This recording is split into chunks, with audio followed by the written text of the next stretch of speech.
जिसकी मस्ती जिंदा है, समझो उसकी हस्ती जिंदा है, नहीं तो वह आदमी जबरदस्ती जिंदा है।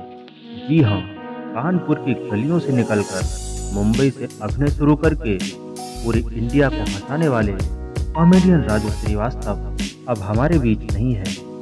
यह तो आप सब जान ही चुके हैं, लेकिन उनकी जिंदगी के कुछ बेहद रोचक तथ्य जिन्हें दुनिया नहीं जानती, और इस वीडियो में हम आपको बताने जा रहे हैं राजू की जिंदगी से जुड़े कुछ खास पहलू जिनसे शायद आप इंस्पायर हों।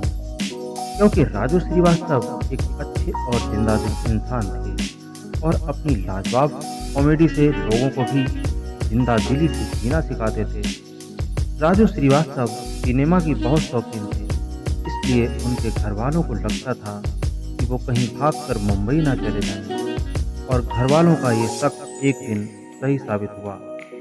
एक दिन राजू श्रीवास्तव अचानक ही घर से मुंबई के लिए निकल गए, लेकिन उनके दोस्त ने उनकी मां को बता दिया, जिसके बाद राजू की मां तुरंत स्टेशन पहुंच गईं और खोजते हुए एक ट्रेन से राजू श्रीवास्तव को ढूंढ निकाला और स्टेशन पे ही खूब डांट लगाई और घर वापस लेकर गए। राजू श्रीवास्तव पर सिनेमा का शौक इतना चढ़ा था कि बहुत बार वो स्कूल बंक करके भी सिनेमा देखने जाते। एक बार ऐसा हुआ कि राजू सिनेमा देखने के लिए गए हुए थे, तभी उनकी मां को यह बात पता चल गई और उस दिन उनकी मां ढूंढते हुए सिनेमा हॉल पहुंच गईं और उन्हें खूब डांट पड़ी। हालांकि इसके बावजूद भी उन्होंने सिनेमा देखने का रास्ता निकाल लिया था, क्योंकि उनकी मां काफ़ी धार्मिक थीं, जिसके बाद पकड़े जाने पर भी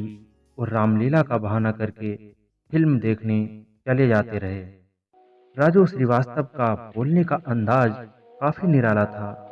वो हमेशा देसी अंदाज में बोलते थे। एक बार की बात है, 23 मार्च 2013 को दिल्ली के एक स्कूल में राजू पहुंचे हुए थे। इस दौरान उन्होंने एंकरिंग कर रही लड़की को कहा था कि अच्छा, बहन जी भी आई हैं, क्या बात है, नहाकर आई हैं आज तो।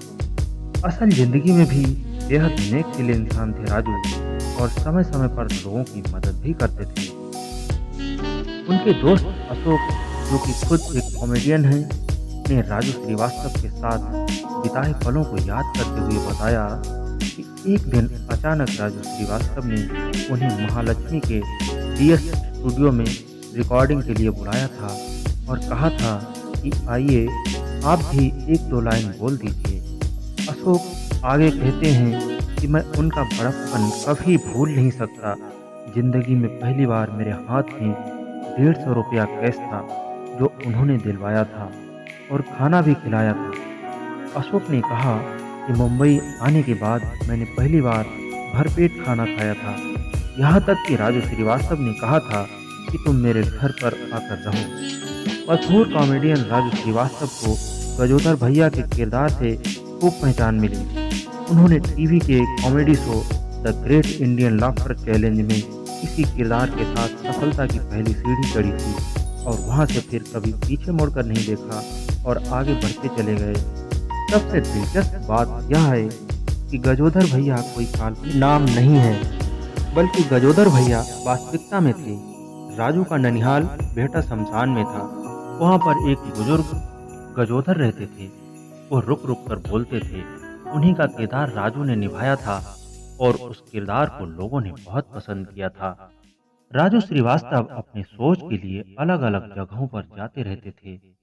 उन्होंने एक बार खुद किस्सा साझा करते हुए बताया था कि वह जयपुर में परफॉर्म करने गए थे, जहां पर बैक स्टेज अपना जैकेट उतारा था, लेकिन बाद में उन्हें वहां पर जैकेट नहीं मिला।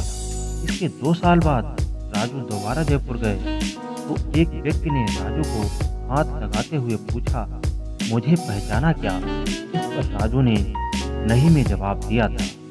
तब उस व्यक्ति ने बताया कि आपका जैकेट गायब हो गया था, क्या वही है जो मैंने पहन रखा है? यह मेरे लिए अनमोल है, इसलिए मैं इसे अपने साथ ले गया था। इस बारे में राजू ने कहा था कि जयपुर के प्रशंसकों ने यदि किसी की प्रशंसा कर दी तो वह असल कलाकार होता है। राजू श्रीवास्तव की कहानी अभी और भी दिलचस्प है। कॉमेडियन राजू श्रीवास्तव की प्रेम कहानी भी बेहद फिल्मी और दिलचस्प रही। 1981 में उनके बड़े भाई की शादी फतेहपुर यूपी में हुई थी। वहां उन्होंने शिखा को पहली बार देखा और पहली नज़र में ही प्यार हो गया। इसके बाद से राजू श्रीवास्तव ने सोच लिया था उनसे ही शादी करनी है। जिसके बाद उन्होंने शिखा के बारे में छानबीन की तो पता चला कि ये भाभी के चाचा की बेटी हैं और इटावा में रहती हैं। इसके बाद वो कोई ना कोई बहाना लेकर इटावा जाने लगे, लेकिन कुछ बोलने की हिम्मत ही नहीं थी। इसलिए राजू उनके घर पर चिट्ठियाँ भेजा करते थे। 12 साल के बाद दोनों ने 17 मई 1993 को शादी कर ली। राजू श्रीवास्तव सेलेब्स के साथ ही राजनेताओं की भी मिमिक्री किया करते थे। उन्होंने एक बार कहा था कि अक्सर मुझ पर आरोप लगता है कि आप लालू यादव, मुलायम सिंह यादव, आडवाणी आदि नेताओं की मिमिक्री करते हैं, लेकिन नरेंद्र मोदी की नहीं। यहाँ तक कि एक कार्यक्रम में प्रधानमंत्री ने खुद मुझसे ये सवाल पूछा था। मैंने उनसे कहा कि आपकी आवाज़ की कोशिश कर रहा हूँ, जल्द ही लोगों को आपका किरदार निभाता दिखूंगा।